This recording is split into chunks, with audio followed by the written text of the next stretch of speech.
Let's get physical. It's Jordan here, back again with this week's update and all the physical releases coming to the Switch. We're in the 4th week of May, the 23rd until the 27th.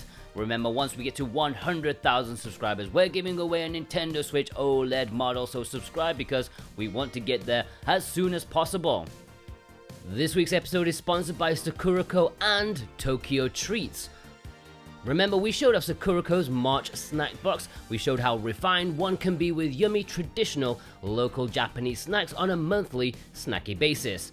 It's Maretime and it's tea time with matcha and mochi with this month's Sakuraco. But we are also asked to show off Tokyo Treats, a slightly different monthly snack box with up to 20 of the latest, most exclusive, limited edition and seasonal flavored Japanese snacks. Yes, those are banana and caramel Kit Kats. We're going to dive into more detail with these just before the community spotlight, but remember the code SWITCH for 5% off your first order with the links below. Pac-Man Museum Plus is releasing this week. It is the latest Pac-Man compilation from Bandai. It's an upgraded release of Pac-Man Museum from 2014 and obviously includes more stuff, mostly more games. All the Pac-Man you could ever need aside from the best one, Miss Pac-Man, but it is what it is. It even includes some weird stuff like Pac in Time, which actually I would like to play purely down to the incredibly painful pun. That's ballsy and deserves reward. Can't beat a bit of Pac-Man if we're being honest. It's one of the purest arcade game types around, and I think this is a nice mix of games, 14 in total. Waka waka. And our executive producer Jonathan Rumo has chosen this as his pick of the week. Eastward has stopped living up to its name and is finally coming westwards this week. Yes, this has been out in Japan for more than half a year, and I know loads of people have it in their collection already, either the standard or collector's edition. But better late than never, I suppose. The cover art is going for a more standard approach, the kind we would have all imagined when we thought of a physical release of this game. It's not as nice as the Japanese artwork, but it is cheaper, so who can complain? If you don't know what Eastward is all about, it is a wonderful game. I belatedly reviewed it and highly recommend you check that video out. It is an incredible game. Gorgeous, fun to play, kind of like a Zelda-like with an amazing story and set of characters. And our executive producers, Raven Knight, Dane Wilkinson, Jennifer M, and God of Resin have chosen this as their pick of the week. Touken Ranbu Warriors is releasing physically in North America this week. Sadly, it's digital only in Europe. Perhaps one of the weirdest Masu crossovers that they've done. Originally based on a browser game, the Touken Ranbu series spawned off into anime and film, and now a Dynasty Warrior style game. Why not? Yeah, it's actually made by Koei as well. Hack and slash as a bunch of husbandos who are in the Sengoku era. I read the description for this game and it makes absolutely zero sense. It was either written by chimps or by throwing 100 darts at a dictionary, either one of those. But what we do know is that you're going to expect a decent enough hack and slash time. I think we can all agree on that one. If you're in Europe and you want to import this from America, then check the links below. House of the Dead Remake is releasing physically this week at retail, developed by Forever Entertainment and published physically by Microids, a developer known for making games on the cheap and a publisher known for a lack of quality control. What could possibly go wrong? Well, here we get a supposedly mediocre release of a well-loved franchise. I mean, no, fair enough, it is House of the Dead. You can't really expect too much. You can't really mess this up, can you? But Metacritic decided this is not exactly what we wanted, with frustrating controls amongst other technical issues. Is it bad that I still want this? Yes, I still kind of want this. I was a big fan of the second game on the Dreamcast, so I do want this, I really do. Shame they didn't remake 1 and 2 together into one package. That would have been better value, but I'm sure I will pick this up at some point in the future, maybe not day one though. And our executive producers, Instacritic, Parsnip Coffee, Cartoon Soren, Punky Dooster, Robotech, and Brent McLean, they've chosen this as their pick of the week. I was not expecting that. Cow the Kangaroo is releasing at retail this week in Europe. More about North America later on. Yes, this long-lost mascot originally on the Dreamcast is getting a brand new game, and it's the third game in the franchise that's just called Cow the Kangaroo. Yeah, we got the first game on the Dreamcast, Cow the Kangaroo. We've got a Game Boy Advance game, Cow the Kangaroo, and in 2022, we've got another Cow the Kangaroo, because who needs distinguishment? That's a Wikipedia writer's headache right there. This is a reboot of the series. It looks like a simple, fun action puzzle platformer for all ages. I was going to say something about how these proud Australian developers are taking their unique animals and be making them into mascot games, what with, Ty the Tasmanian Tiger recently getting a couple of ports, but that was until I found out that these kangaroo games are made by Polish people, which I don't know why, but that makes me kind of happy. It's like finding out that a game about pandas is made by Brazilians. Just lovely. The world just coming together in the sake of profit. It's just heartwarming. I think Juan said he might be doing a review of this on Friday, so look out for that if it happens. We'll have to see. I haven't checked up since last time I spoke to him. But yeah, our executive producer, Thorn Metal Luna, has chosen this as his pick of the week.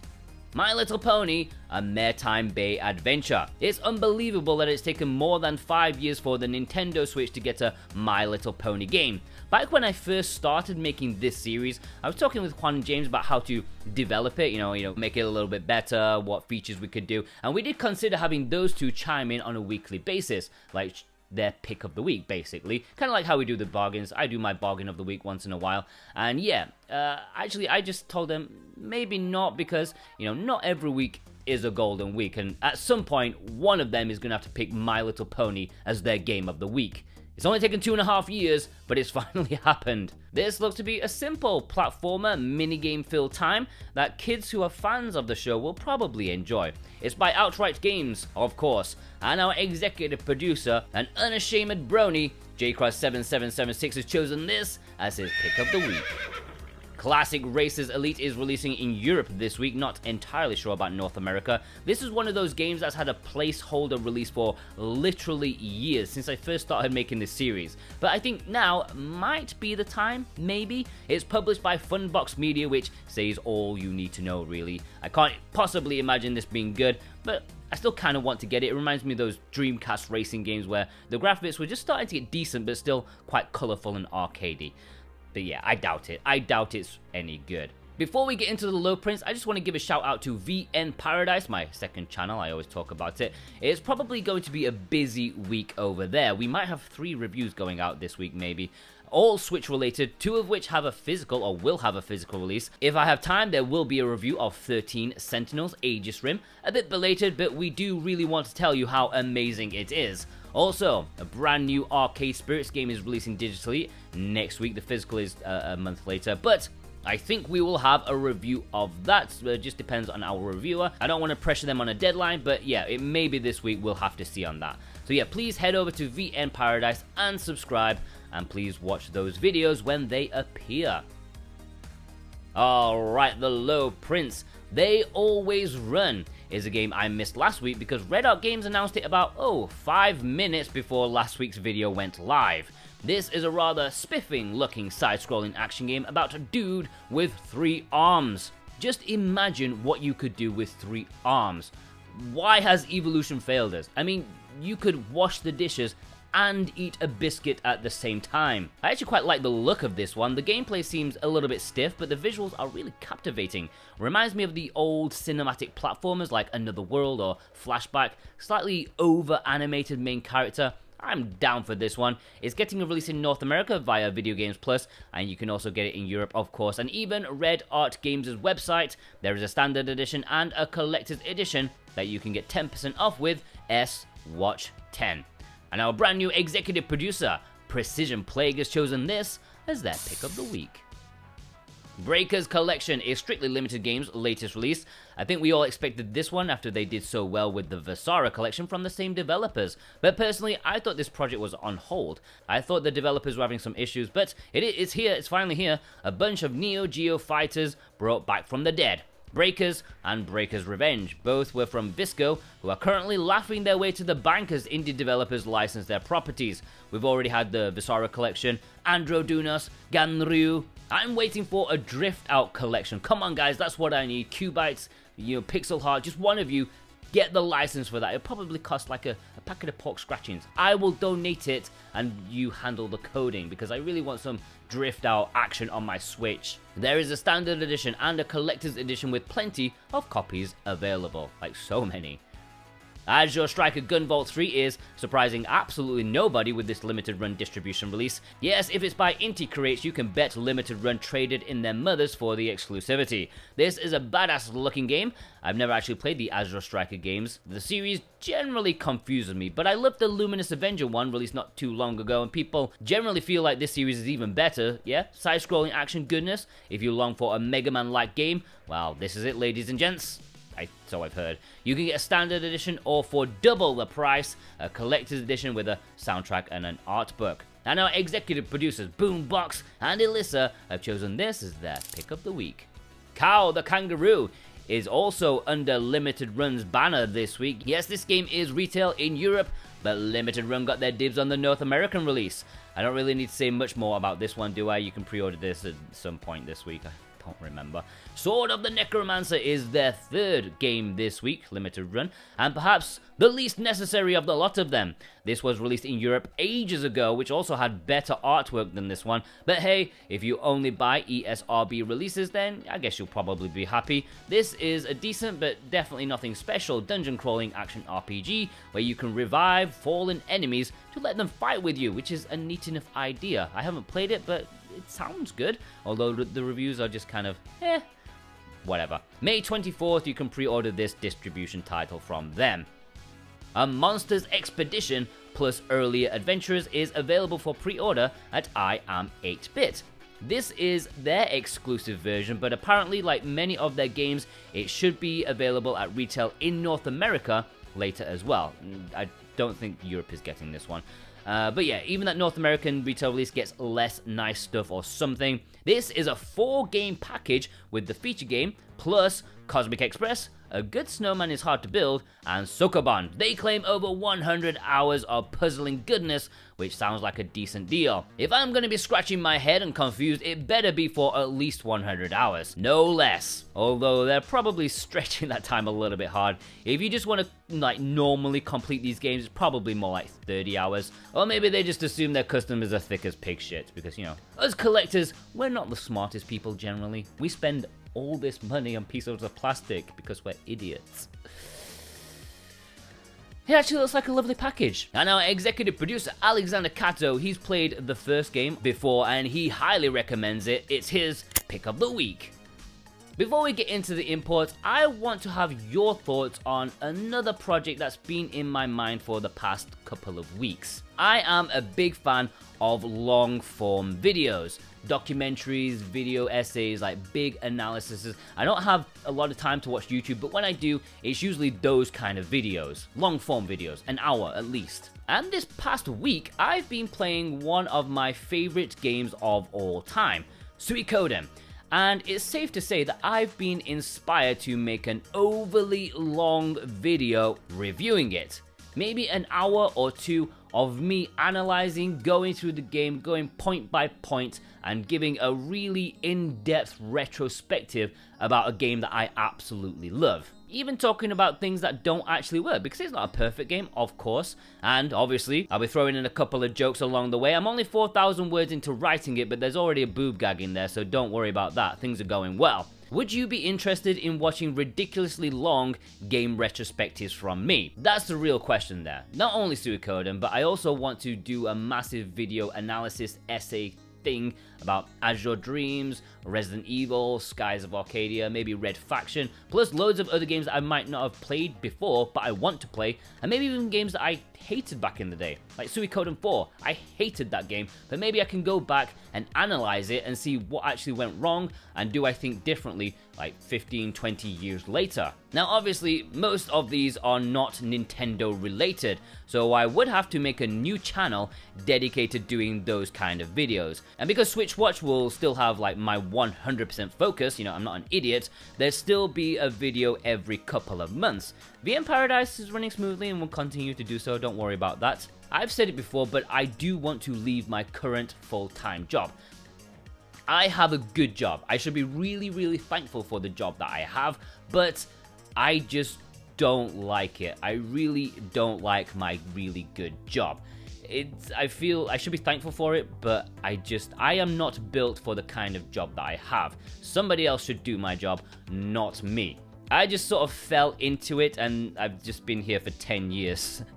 But yeah, if and when this project gets off the ground, if people like it, I might start up a dreaded Patreon. Sorry guys, but that might help me take that step that I need.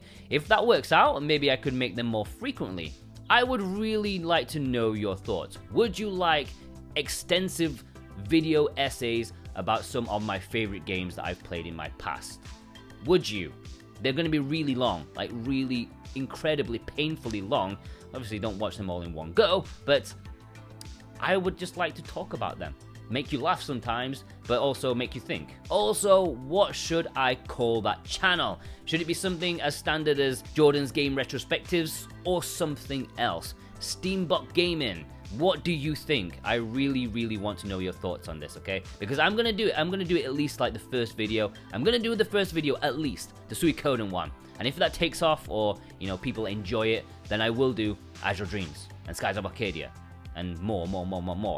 Maybe every couple of months. Alright, enough of that desperation. Let's go into the imports. Remember, if anything takes your fancy and you'd like to import it for yourself, then consider using the links below in the description and the pinned comment. If you click those links, then it also helps support us at the same time. Thank you ever so much. And I wouldn't be even considering going full time if it wasn't for your support in this regard, because yeah, you are definitely the first step there. This support via the affiliate links, that's the first step. Plus, in return, you can get 5% off with our current discount code Jordan. Yes, I still don't have any more jokes about my name. Yurukill, the Calumniation games, is releasing in Japan and Asia this week. The West is getting this next month or so, maybe a couple of months. But if you want it earlier, then you might want to check out these versions since they do have English. Surprisingly for an NIS America published game. Usually they keep their teams separate, but I'm not complaining. Seems like a nice mix of visual novel and shoot 'em up. I don't know a whole lot about it at the minute, but just from the very vague trailer that I saw, it kind of looks like an adventure, death, killing game, kind of like a Virtue's Last Reward or Danganronpa kind of narrative. I don't know. I think it will be a good one. We will try to review it for V in Paradise, but we will see. As I said, there's a lot going on over there this week. Townsmen is another interesting import this week. This is a town builder simulator kind of thing. Its origins is on mobile with those kind of free-to-play mechanics, but probably better balanced on consoles, I would hope. It looks like the old school games of the time, like on PC, which is a thumbs up from me, but aside from that, I don't know if it's actually good or not. This does have English, and there's been no sign of a Western physical release, which is weird since it's by THQ, who are usually the kings of physical goodness. And our man in Japan, Vei, has chosen this as his pick of the week. There's also a couple of other games in Japan, but no English. Here they are: The Legend of Nayuta, Boundless Trails, and Radiant Tale. Alright, let's take a look at that Tokyo Treat and Sakuraco boxes. Alright, let's begin with the matcha wafer, a rather light snack with 2 wafers sandwiching some matcha paste, a simple but effective combination. And again, I was really surprised Erin, she really dug this one. Matcha isn't usually a flavor for children, but she's half Chinese, so there's probably some green tea in her blood vessels already. She immediately asked for a second one after finishing the one here in the Sakuraco box, which, as a reminder, is matcha themed. But for you chocolate fiends out there, there's a little bit of chocolatey stuff going on with Hoji Cha Chocolate Crunchy, which very much lives up to its name. It has some sweet extra goodness to the package that is full of mild bitter flavor, so it is welcome, and both me and Erin enjoyed sharing these two here. But if you want sweetness, then you need to be heading over to the Tokyo Treats box for this month. Like I said, disastrously, I lost a hell of a lot of footage, but don't be too sad because I still got a packet of marshmallows to shove down my throat. Yes, in my infinite wisdom of not eating everything the box has to offer in 5 minutes, I saved these for a rainy day. I mean, it's not raining right now, but it's raining somewhere in the world, so yeah, Jayo. See how it goes.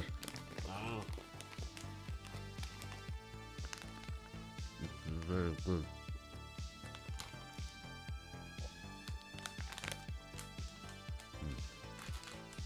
It's a Sakura marshmallow. I'll wait till I finish and start recording. I said that Sakura marshmallow. Flumpy goodness. They are perfect. Sweet, but not too sweet. I really wish I didn't lose all the footage I had of this Tokyo treat box, because you'll have seen my daughter hilariously trying to hide the Pringles behind the cushion so I didn't take them off her. She absolutely loved the cream flavor for these, and she carried the tub around for a couple of days after, hoping it would just magically refill. And I wanted to boast about how I'd made it in life by advertising Pringles. That's always a life goal. Who doesn't want to advertise Pringles? Also, her face when trying out the sour gummy thing, it was priceless. I had to finish that one off for her. It was a bit too sour for her. What a sacrifice, having to eat one of my favorite kind of sweets. I'm a hero. Tokyo Treats is absolutely packed with stuff. So many little things to try and taste. It really takes you to a different culture, which is what I appreciate. If I can't go to Japan, then I can bring Japan to me. And if you want to try Sakuraco or Tokyo Treats or both, click the links below and get 5% off your first order with the code SWITCH. Stay tuned next week for another look at both of them. Alright, the community spotlight. Mickey McFlynn sent in this photo showing off a nice bunch of games. I still need to get on that Asian version of Genesis. It's easily the most slept on major import of all, I would say. It's a huge import, but not too many people imported it. My pal Dragon, thanks for using our links to purchase a couple of these. Plus, they got in a couple of premium edition games releases. I really would like to get my hands on Phoenutopia, as it looks absolutely incredible. Seriously, check that trailer out, it looks great. Our executive producer, Instacritic, sent in this photo of a wealth of imports. That derpy one on the bottom left. The game is decent, but the package is just great, full of my kind of humor. Choco Loco James got in an early copy of House of the Dead, which he said came with some soap in the shape of a lollipop. Not sure that's a universal thing. I'm pretty sure that store just got some free soap and didn't know what to do with it. Here, have some soap. Dustin sent in this picture. Believe it or not, I have never played Quake before. It's probably something I should tick off my list of games to play when I'm retired from YouTube. Sarah Baker picked up these two games, Chrono Cross. Thanks to those who picked up this using our links. It's easily one of the most imports of all time, as you can imagine. Not number one, I think it's our number 3 on the list of the amount of games that we've sold so far, which is pretty good going. It's only been out like a month. Also, Food Girls 2, lovely cover art. Ryan S sent in this photo from a variety of stores. Pix and Love, Red Art, Limited Run. Have to go with the European Neo Geo Pocket version. Why would the American version censor the tiny bit of chibi cleavage? That's just harsh. Our man in Japan, Vey, sent in this photo, getting an early version of Snow Bros Special. I'd probably pick this up if the artwork wasn't so, terrible in-game. I was hoping there was a retro art style, but I didn't see that. Ilundara, thanks for using our links to pick up these fine games. For what it's worth, Super Robot Wars X, V and T are all discounted at the minute on PlayAsia for a much more reasonable price, at least at the time of writing this on Friday. So links are below if you fancy them a bit cheaper. Hopefully they still are on sale, hopefully. Executive producer Cartoon Sorensen in this photo of a random assortment of games. House Flipper, definitely not one that's seen often.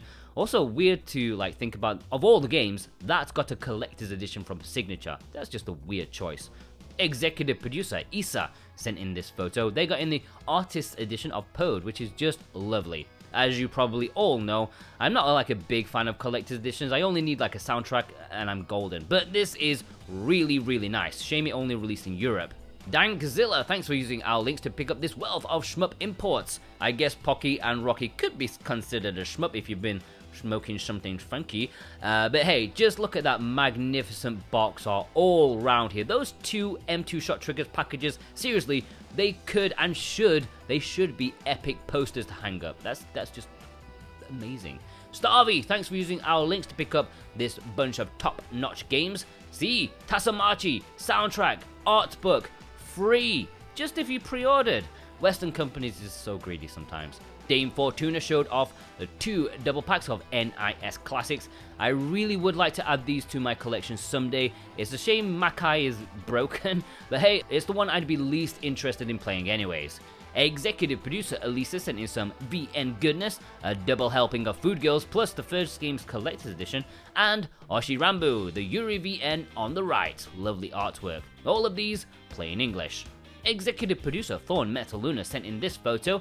I'd be interested in seeing how Grow runs on the Switch because, in all honesty, it looks like a lovely little game that I'd definitely be up for playing. But being on the Switch, it always worries me. I always get worried, 3D games. Alright, let's have a roundup. Dead Tech. Marty Ma. Vast Neon. Ashura G. Needless Dragon. Switchback. Radio to Rancid. Kraid. Pabs. Psych Villain. Radio Free Camlin. Annibal. Alright, send me your pictures over on Twitter. So what about game? You can DM me or tag me in a post and use the hashtag Let's Get Physical. Remember to tag me though. And we have an email address, switchwatchspotlight@gmail.com, and a Discord where you can submit your pictures there in the submissions section. Please just send me one picture per week. And also, I'd like to give a shout out to donator Loss32 Kark. Thank you ever so much for your kindness. I had no idea these thanks payments existed. Really, I don't know. It just popped up and I'm like, wow, thank you. Thank you so much. Alright guys, I hope you enjoyed this episode of Let's Get Physical. Special thanks to our executive producers, of course, Dane Wilkinson, God of Resin, Boombox, Brett McLean, Jonathan Rumor, Santa Tartaruga, Alexander Cato, J-Cross7776, Elissa, Punkidusta, Cartoon Siren, Robotech, Z, Raven Knight, Thorn Metal Luna, Parsnip Coffee, Isa, Vay, Mental Traveler, Grantsert, Viz, Jennifer M, Instacritic, and our brand new executive, Precision Plague. Thank you ever so much for your support, plus you. Yeah, you watching right now, if you watched all the way through, leave me a zombie emoji in the comments, if there is one, in honor of House of the Dead, since our executives seem to love that one. Yeah, alright, please check out some of our other stuff. Please head over to VN Paradise. There's going to be a lot of content over there. On Friday, maybe Juan's going to do a review of Cow the Kangaroo. And, oh yes, please give me your thoughts on that retrospective channel that I was talked about. I rambled about for like a couple of minutes. I would really like to know your thoughts. It would mean a lot to me. Alright, take care. Have a good week.